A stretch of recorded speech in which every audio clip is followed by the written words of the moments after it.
What up, everybody? So today,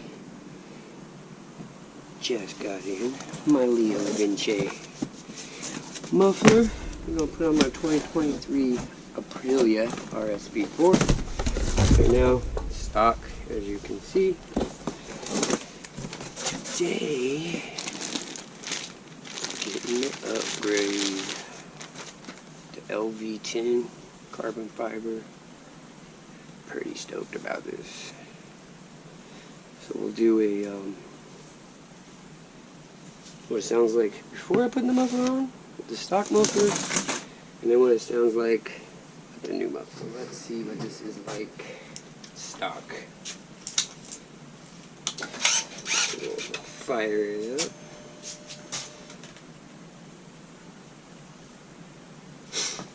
Alright. Guess it needs to be neutral first.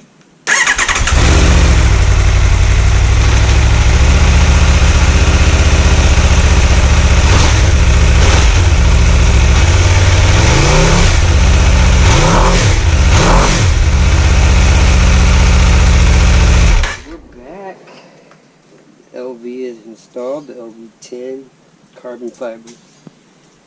Now let's see what it sounds like.